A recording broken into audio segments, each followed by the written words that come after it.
com o apoio da escola Instrutec Campinas. Cursos rápidos. Se você quer aprender eletricidade residencial e predial, venha para a Instrutec.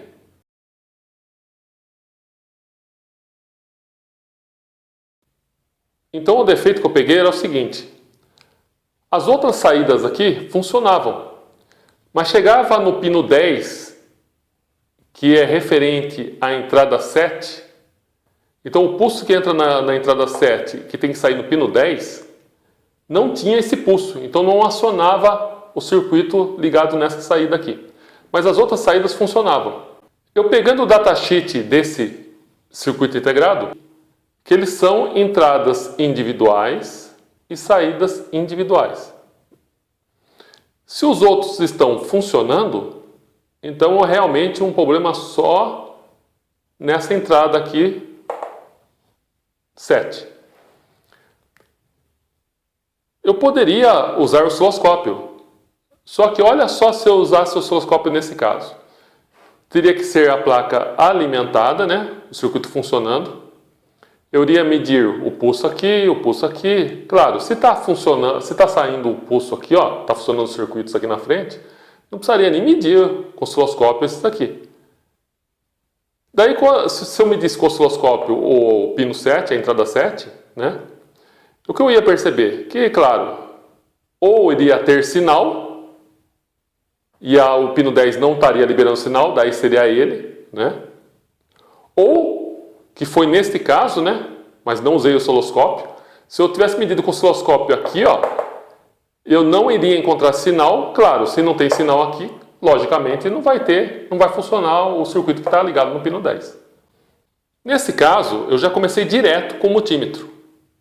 Como que eu fiz com o multímetro? Eu desliguei a alimentação do circuito, coloquei o multímetro em escala de resistência, escala de 200 kΩ,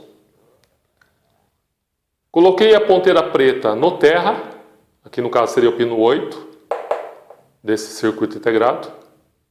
Para que eu coloquei o multímetro em escala de resistência? Porque eu queria ver se a entrada 7 estava em curto ou não. Pelo datasheet, eu percebi que eram todas entradas iguais. Então, à medida que desce, vamos supor, a entrada 4, 5, 6, o valor que desce, a 7 teria que ser igual. Então, eu medi a 5, deu um valor, a 6 um valor parecido, chegou na 7, deu um valor parecido. Então, já por aí, né? Já eliminou boa chance de ser a entrada desse IC com defeito. E também, dando um valor parecido, o 7, em relação aos outros, mostrou também que parece que o pique, a saída do pique, aparentemente está normal.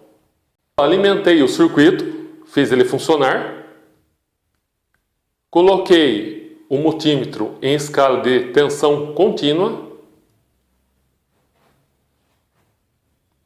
e peguei o pino 5 e 6, né, entrada 5 e 6 como referência, medi ele, para ver no multímetro como que seria se comportar o pulso em forma de tensão.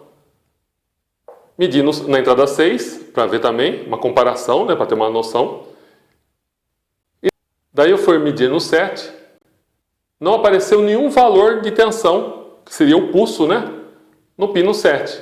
Por isso que a saída do pino 10 não está ligando o circuito lá na frente. Mas, como eu já tinha feito a medição que a entrada dele estava aparentemente iguais às outras, então eu já quase eliminei a chance de ser o defeito do IC. Por quê? Como eu percebi que não tem pulso aqui, nesse ponto que é a entrada 7, para esse IC estar eliminando o pulso, ele teria que estar a entrada em curto. E no caso, na medição que eu fiz, provou que a entrada não estava em curto. Então, se não tem sinal aqui, ó, então, com certeza, não será esse IC que está aterrando essa entrada. Então, tem boa chance do sinal não estar saindo do pique. Daí eu fiz mais um teste, que é o seguinte. Peguei um resistor de 1 kΩ, coloquei na entrada 6, um terminal do resistor de 1 kΩ, liguei na entrada 6 e encostei aqui. E o outro terminal do resistor de 1 kΩ, eu joguei o sinal no 7. Então eu peguei o sinal que estava entrando no 6, através do resistor de 1 kΩ, passei para o pino 7 também. Neste vídeo, vamos continuar a parte de reparo com multímetro. Então aqui é mais um caso que eu peguei, que tinha um PIC, um IC ULN 2003, que é um driver. Ele pode ser usado para motor de passo, para acionar outros circuitos. Pela lógica, né, era para funcionar a saída 10, era para alimentar o circuito lá na frente, porque ia funcionar com o mesmo pulso. Não importa que fosse errado, mas pelo menos o sinal iria ativar essa saída aqui.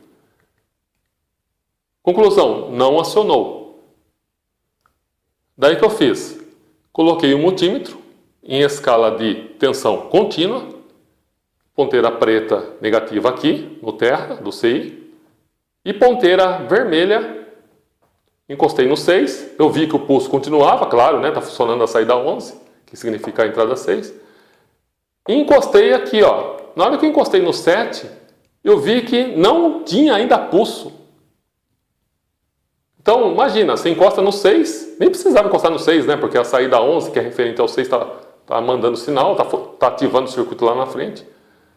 Mas medi ainda, de volta, né? Tinha pulso. E ao medir a entrada 7, continua sem o pulso. Mas como eu tinha medido a entrada em forma de resistência, aqui, ó, eu sabia que não era problema nesse integrado. Tirei o resistor de 1 kΩ, né? Deixei o circuito do jeito que estava. E daí vem aquela teoria de reparo. Não é curto na entrada 7, porque ela está aparentemente com a mesma valor de resistência das outras, né? Que foi a primeira medição que eu fiz. Então não tem curto aqui. Então o sinal não está sendo aterrado aqui nessa entrada. Então já posso eliminar esse IC. E vamos agora, né, pensar no PIC. Também não é curto na saída do PIC, porque a primeira medição que eu fiz foi para ver se tinha curto aqui, provou que não tem aqui. E também aqui não tem, porque as entradas estão aparentemente iguais, né? Então já eliminou a saída do PIC. O que pode ser nesse caso? Pode ser o software do PIC que está rompido e não está liberando sinal nesse pino. Peguei o gravador, troquei o software, coloquei software novo, liguei tudo novamente. Continua sem sinal nesse pino aqui de saída do PIC. Conclusão, o próprio PIC está danificado. Foi trocado o PIC, foi gravado o novo software nesse PIC novo, ligou o circuito, funcionou. Apareceu o sinal aqui, e o pino 10, que é referente a essa entrada, né, voltou a funcionar o circuito lá na frente. Espero ter ajudado, se inscreva e fiquem com Deus.